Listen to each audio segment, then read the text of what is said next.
എന്നാ ഉണ്ട്? നല്ല വിശേഷം. എവിടുന്നാ? മൂവാറ്റുപുഴ. രാവിലെ തന്നെ ഇറങ്ങി? അത് ഇന്നലെ വന്നു. ഇവിടെ താമസിച്ചു? ഇവിടെ സ്റ്റേ ആയിരുന്നു. മൂവാറ്റുപുഴ കുറെ ആൾക്കാരുണ്ട്. പിന്നെ തീർച്ചയായിട്ടും സിഎമ്മിന്റെ നാട്ടുകാർ. അതെ, ആവേശമുണ്ട്. ആവേശം, സന്തോഷം. സന്തോഷം. സാറ് 10 വർഷം കാത്തിരുന്ന ഒരു മാണിക്യമുത്താണ് നമുക്ക് കിട്ടിയിരിക്കുന്നത്.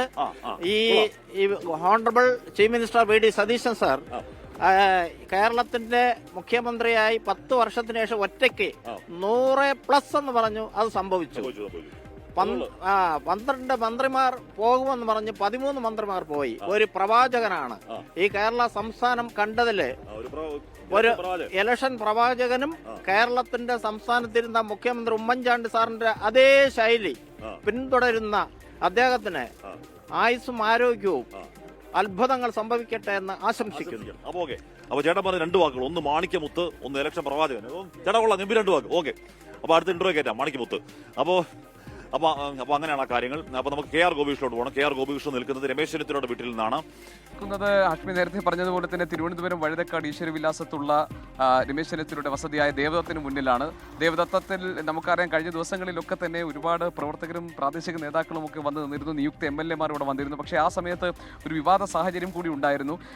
ആദ്യത്തെ തവണ അത് മുഖ്യമന്ത്രിയെ പ്രഖ്യാപിക്കുന്നതുമായി ബന്ധപ്പെട്ടായിരുന്നു. അതിനുശേഷം രമേശ് ചെന്നിത്തല മാധ്യമങ്ങളെ കാണാതെ പോയ കാര്യങ്ങളൊക്കെ വിവാദമാവുകയും അതിനുശേഷം അദ്ദേഹം ഒരല്പം പിണങ്ങി മാറി നിൽക്കുകയും ഒക്കെ ചെയ്യുന്നത് നമ്മൾ കണ്ടു.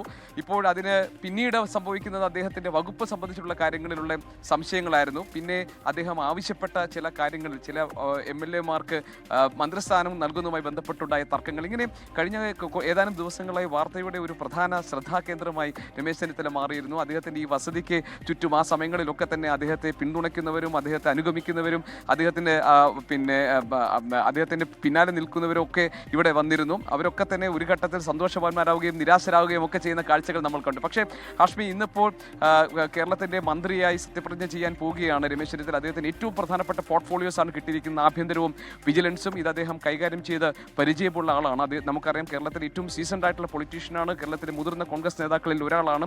വളരെ വലിയ രാഷ്ട്രീയ പാരമ്പര്യം, പൊതുപ്രവർത്തന പാരമ്പര്യവും ഉള്ള ആളാണ് രമേശ് ചെന്നിത്തല. അദ്ദേഹത്തിന്റെ ദേവദത്തം എന്ന അദ്ദേഹത്തിന്റെ വസതിയിലേക്ക് പ്രവർത്തകർ അകത്തേക്ക് കയറുന്നതിന്റെ ദൃശ്യങ്ങൾ നമുക്കിപ്പോൾ കാണാൻ കഴിയുന്നുണ്ട്. 2014 മുതൽ 16 വരെ അദ്ദേഹം ആഭ്യന്തരമന്ത്രിയായിരുന്നു. ആഭ്യന്തര വകുപ്പ് കൈകാര്യം ചെയ്തിട്ടുള്ള ആളാണ്. ആ കാലത്ത് നടത്തിയിട്ടുള്ള പരിഷ്കാരങ്ങളും ഇടപെടലുകളും ഒക്കെ കേരളത്തിന്റെ പൊതുസമൂഹത്തിന് ഓർമ്മയുമുണ്ട്. അങ്ങനെ വീണ്ടും ഒരിക്കൽ കൂടി അദ്ദേഹം ആ പദവിയിലേക്ക് എത്തുകയാണ്. ഇപ്പോൾ രമേശ് ചെന്നിത്തലയുടെ വസതിയിൽ പ്രാദേശിക നേതാക്കൾ, പ്രവർത്തകർ, അതേപോലെ തന്നെ തദ്ദേശ ഭരണ